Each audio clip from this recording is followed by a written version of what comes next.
Hello there guys, and welcome back to another video of mine on the 6 yard banter. Today we have a lot of things to talk about, and I'm a bit split on this one because our most important players are injured. Reece James is suffering from a minor injury, but then is expected to be back immediately after the international break, while Cole Palmer, the new prince of Stamford Bridge, or prince of Chelsea, is expected to be out until late November, early December because he's suffering from a chronic groin injury. The other stuff I want us to talk about, and I want you guys to stick around to the end of this video so you know what I'm talking about. Let's dive straight into it. So guys, apologies because you might hear me sneezing every now and then because I've got a bit of cold. So earlier on, post was made that Reece James had withdrawn from the England squad ahead of the Three Lions' forthcoming game against Wales and Latvia. He will now not be involved in their matches this Tuesday and next Tuesday following medical assessment, and this really scared me. And later on, another post was made that it was taken out for precautionary measures, and this is what it had to say. According to Kieran Gill, Reece James' withdrawal from England squad is precautionary due to minor issues unrelated to the gash in his leg. And then Fabrizio posted today, Reece James will return to actions for Chelsea after the international break. No serious issues for the Blues captain. He is 100% expected to recover from the injury he suffered against Liverpool in the next few days. And this just actually puts my mind to rest. Right now, the international break has come at the right time, and for me, it's a blessing in disguise. And especially for Reece James, who's actually been playing, he has been playing more involved in more involved in a lot of Chelsea's game compared to previous seasons. And I want to say kudos to Enzo Maresca and the rest of the coaching staff on how they've managed Reece James. Uh, right now, we cannot afford to lose Reece James. Whatever it will take for Chelsea to keep him fit, because right now we need him now more than ever. We need all the experience that he's got, and is we just need Reece James. We just need Reece James. Reece James is not one we want to lose now because we can't trust Malo Gusto. Malo Gusto on his day is one of the best right backs in the league, but Malo Gusto is always very good when he's bombing up, but defensive wise, nah. It's not Malo Gusto. But Reece James, we all know that Reece James has got everything plus and more, and we cannot afford to lose him. Plus, is the fact that he's the captain of the team. So yeah, it's a good news. It's good that Reece James is going to be back for the Chelsea match against Nottingham Forest after the international break. On to the next, we move on to Cole Palmer, and this is where it gets sticky. So earlier on, it was expected or anticipated that Cole Palmer would be back immediately after the international break, but that is not the case anymore. Because according to Kieran Gill, Cole Palmer is expected to be out until November, and it's not a good one because his injury happens to be a chronic groin injury. When after the game, when Hato went to celebrate with Cole Palmer, you could see the way Cole Palmer was holding on to the place his arm in his groin area. It kind of showed that the pain is still very fresh. And for that, I don't think that for an area like that, I don't think that on my own part, because I used to play football and I've actually had something similar to that. It's not something that you expect it's going to go in 10 days and all that, because that side is very sensitive and all. So yeah, it might not be as severe as that of Cole Palmer's, but you need a lot of time out. And Kieran Gill has said that I am told it will be weeks before Cole Palmer's back, not days or months. So we are looking at November as the likeliest return for Palmer, whether before or after the international break scheduled for that month depends on when his injury has healed. And and when you look at the games that we have for that period, I think we have Nottingham Forest, Ajax, Sunderland, and Wolves, which is not bad. And first, I don't want it to look like I only care about Cole Palmer when he's playing. As an individual, I do care about him, and he's human, and I hope that he recovers to the best of himself, and whatever it is that Chelsea need to do to get him 100% fit. I'm sure Chelsea will do that, and I wish him, like I said, I wish him all the best. And I think we can manage without Cole Palmer for the four games that have just been read out or highlighted by Simon Johnson. I think that it's okay. It's okay. We should be able to roll past teams like Nottingham Forest, Ajax, Sunderland, and Wolves. So yeah, Cole Palmer, I wish you all the best, and I hope that you recover as best as possible. So that's the two major news out of the way. Now let's read out and talk about what Sky Caviar has, what he posted yesterday. I'm sorry, this news is just I'm just bringing this news to your notice because I've actually had a very very tough, hectic 2 weeks, and it doesn't look like it's stopping anytime soon. So I'm gonna be in and out of it, and I want to endure you guys to bear with me. And then I also want to ask another question that has to do with the timing or the duration of the video. Do you guys think it's too long? And you want me to reduce it or break the videos into two so that it doesn't you guys don't get bored and all that. Let me know what you guys think in the comment section below. So now let's talk about what Sky Caviar talked about. Yeah. So according to Kava, he said Chelsea have no current plan to sign a goalkeeper or centre back in January. They will also not be signing a goalkeeper next summer. Chelsea have the Chelsea have three goalkeepers: Robert Sanchez, Philip Jorgensen, and Mike Penders, who are regarded as being good enough to be their established number one. Robert Sanchez is an exceptional shot stopper, and he won the award for the best goalkeeper at the Club World Cup. He has made a good start to the season, and despite his red card at Manchester United, he has cut down the numbers of mistakes he has made. Philip Jorgensen is still also highly rated at the club, and he was a transfer target for some of the biggest clubs in England in the summer. Mike Penders has been in impressive form at Strasbourg, and he has been receiving some rave reviews for his performances, which have helped his side climb to third in the table. Hmm. Okay, so let's quickly address this part. Okay, so if you ask me if Sanchez has improved, the answer is yes. If you ask me if he was impressive in the Club World Cup, yes, Sanchez was. And if you ask me if Sanchez is Chelsea standard and fit enough to be Chelsea's established goalkeeper, my answer from a first standpoint is no. Is nowhere near it. Okay, and we're gonna we're gonna keep seeing mistakes every now and then, and this is not me wishing Sanchez bad. He's got my full support. The fact that is at the moment Chelsea's number one goalie. He's got my blessing and my full support. And my prayer is that from now to the end of the season, he improves and he doesn't make costly mistakes, especially.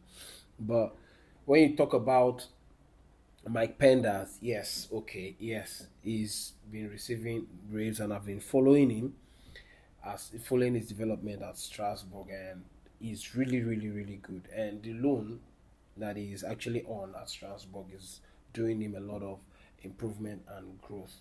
But then, do we think that Mike Penders is going to be ready come the end of the season? No, I think Penders still need another another season, just like the way Courtois joined Chelsea, and then it was a number two under Peter Cech at Chelsea when when he joined Chelsea, and then he was loaned to Atletico Madrid, where he stayed about 2 or 3 more seasons before he came to Chelsea and became number one, and then Cech became the number two before Cech ended up leaving Chelsea. So I think that on the long run, Mike Penders is this loan would be beneficial for him. But right now, if you ask me if Robert Sanchez and Jorgensen are good enough for Chelsea, my answer is no. My answer is no. And the fact that they're saying that other club were touting Philip Jorgensen in the summer, big English clubs, that's I'm not buying that. Okay, they're just trying to big him up to make it look like there's something there. I'm not saying he's not a good goalkeeper, but are they Chelsea standard? My answer is no. So now on to the next, or let's read on. Chelsea also have enough options at the centre back, and that is why they are unlikely to sign any player in that position in January. The challenge is to keep the players they have fully fit. Trevor Chalobah, Tosin Darabioyo, Wesley Fofana, Beno Badiashile, Joshua Chempong are all high quality centre backs, and Levi Colwill is due to return from injury later this season. Lato and Rhys James can also play at centre back, and Chelsea have 2 centre backs out on loan who are expected to return next summer: Mamadou Sarr and Aaron Anselmino. So let's just talk about that quickly. Now, we have got quite numbers of centre backs. We have like has been mentioned, Trevor, Wesley Fofana, Tosin Adarabioyo, Levi Colwill, Josh Achempong, and maybe every now and Josh Jorel Atto, and every now and then we can have Rhys James. Worst come to worst, Rhys James can, where we do not have any other option, we can have Rhys James slot into the centre back, which is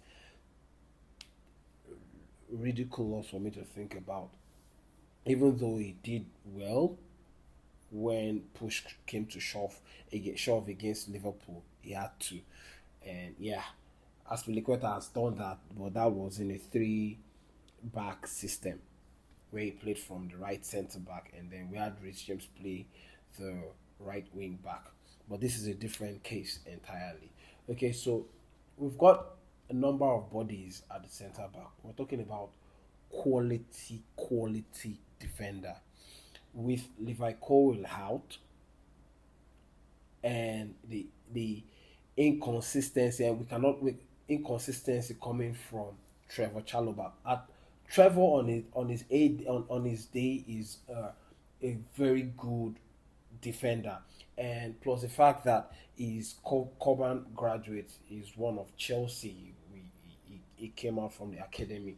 We have some sort of bias or sentiment when it comes to Trevor Chalobah. But aside, then we talk about Wesley Fofana. We cannot even trust Wesley Fofana because he's always in the sick bay. He's always in the hospital most times than on the field. That's just it. So with these 3 names out, the rest are just good average defenders. We cannot afford to put so much pressure on Josh Achempong, which is asking a lot from the poor lad. He's just graduated, and he's just learning. He's still learning. He's still in the learning phase of his career. So putting so much or expecting so much of Achempong is just it's going to be a no-no. It's a no-no for me. That's just what I think. I think that the best thing for Chelsea to do right now, we've got Mamadou Sarr and we've got Aaron Anselmino playing for Strasbourg and Dortmund respectively. These 2 are for the future. I believe that by the time they come back at the end of the season, listen, if you ask me if these guys are good enough, listen, they are top centre backs with their centre backs with high ceiling. The ceiling for them to improve and become world class is so high. But right now, will they be able to stand the demand and the pressure that comes from being in a or playing for a club like Chelsea? That remains to be seen. We all think it's easy until you get to clubs like Manchester City, Arsenal, Chelsea, Liverpool, and all that. I mean, the expectations coming from those clubs is different. It's a different gravy. So, do we know whether they will be able to fit in immediately? That's another question that is yet to be answered. So, I think, okay, will this, if they are fit, if the defenders that we have right now can manage to stay fit till the end of the season, okay, well and good. But we all know that that's like having asking yourself to hold your breath on someone like Wesley Fofana. It's suicide. It's suicide. So, and then when we talk about this, it just goes to show that some people will have to leave at the end of the season because we cannot have Trevor Chalobah, Benoit Badiashile, Wesley Fofana, Tosin Adarabioyo. Levi Cowell is also going to be returning at the towards the end of this season. We're also having Mamadou Sarr at the end of this at the summer, and we're also having Aaron Anselmino. These two guys and Levi Cowell will be walking straight into the first team. Then, which means that we're going to have to let go of some players like Trevor Chalobah will definitely most likely be leaving at this point. We can probably say that Wesley Fofana as well will also be leaving because bodies need to leave.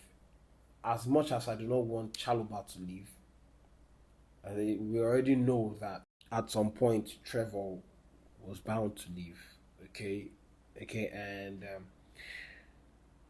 I highly rate these two guys, Anselmino, especially Anselmino, and then Mamadou Sarr.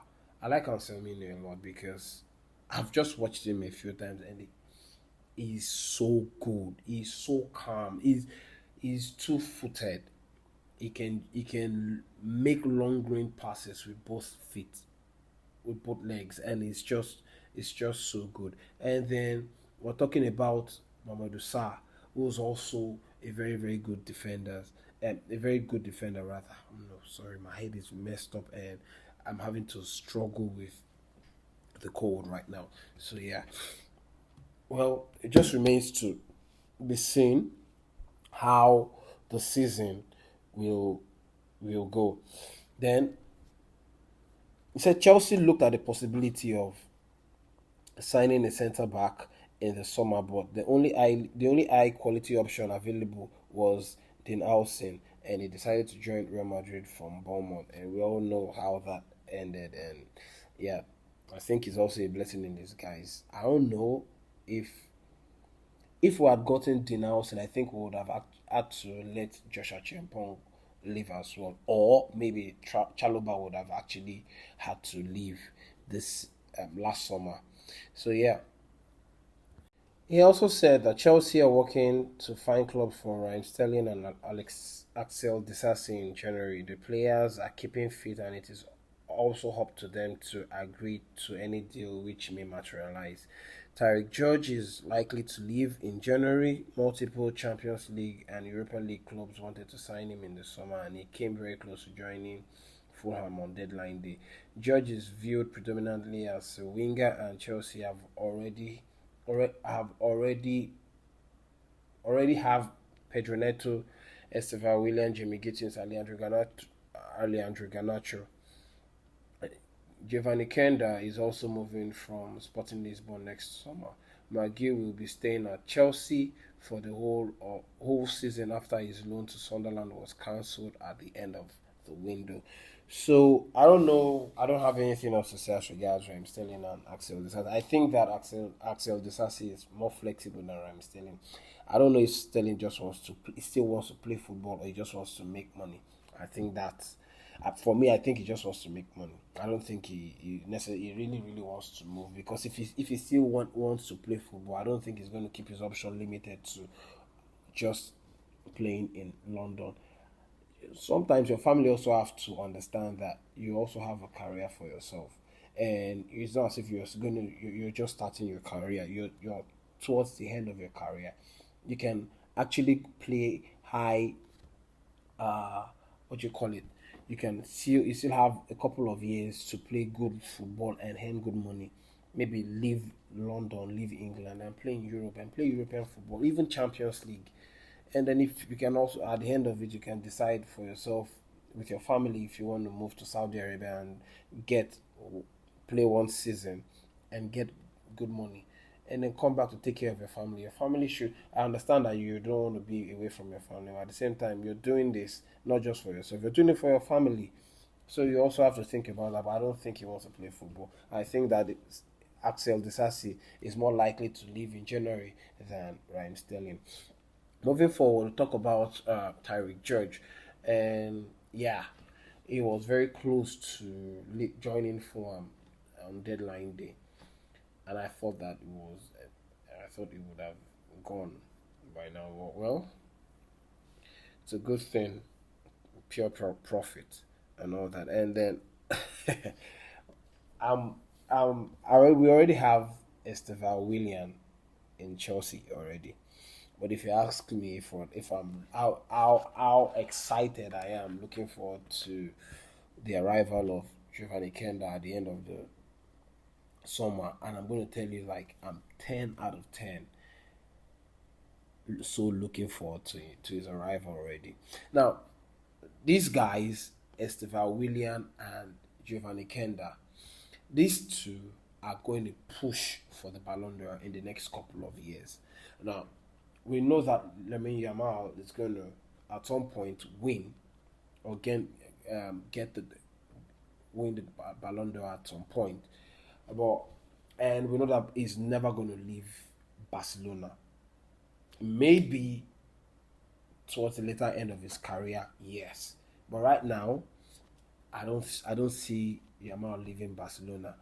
Chelsea, on the other hand, have gone to get the next or the closest to Lamine Yamal, and that's Esteval William, Giovanni Kenda, and we also still have uh, uh, what's his name playing for Strasbourg. I've forgotten his name. He who won the young player for Strasbourg last month for the month. What's his name again? I've forgotten his name. I've really forgotten his name. But yeah, so Chelsea have done very well to get the next best thing or the next talent closest to Lamine Yamal, and that's Giovanni Kenda and Esteval William. So yeah, I think that I'm just so looking for in the front line. We especially on the wing, we are stacked. Chelsea is stacked. On the right, I think we have right now we have Esteval William and Pedro Neto, and sometimes we can also have Cole Palmer play from the right.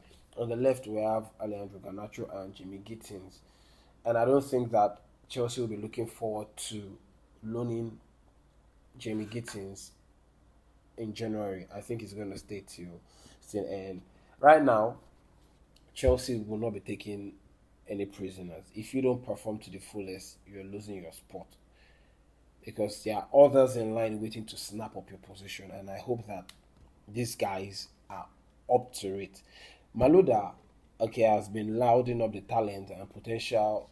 What Jimmy Gittins, how good Jimmy Gittins can be on this day, and we've seen snippets of how good he is, especially during the preseason against AC Milan and Bayern Leverkusen.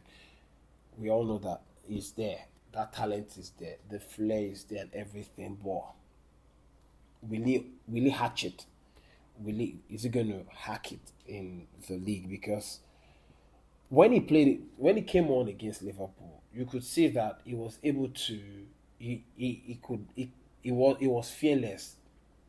The system at the time shifted in his favor.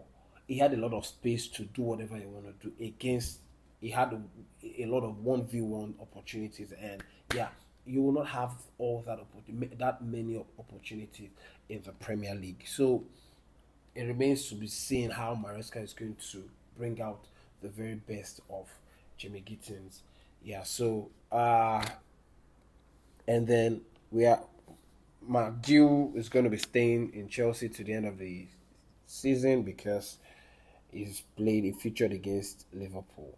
And there is also the news that says that as soon as Emmanuel Lemega joins Chelsea are hoping to keep him. So in the summer, we're going to be having the arrival of Mike Penders, Emmanuel Lemega, Giovanni Kenda, and Kendry Paez. Yes, I finally remembered Kendry Paez. This is another talent that I'm so looking forward to having in the Chelsea squad. And he won the Strasbourg player, youngest Strasbourg best player for Strasbourg for last month. And I'm so looking forward to having these guys at the end of the summer. Yeah, so Maguire is going to be the third striker for Chelsea till the end of the summer, and Emmanuel Lemega is going to be coming in, and so we're going to be having two out and out strikers in Liam Delap and Emmanuel Lemega, and then we also have one flexible attacker in Joao Pedro. So yeah, that makes three, but I'm still looking at it as two because Joao Pedro is more comfortable playing as a second striker or the 10. And then if he plays from the 10, that means we also have to consider putting Kopama operating from the right and then driving in and all that. So that's all there is. That's all I have to. That's my opinion and take on as regards to what Kava Suleko posted or said. So yeah, I think that's all there is to say. And guys, I don't want you guys to forget what I asked. I want your opinion. Do you guys want the video long, or you think that I can split the videos into two so that it's not too long?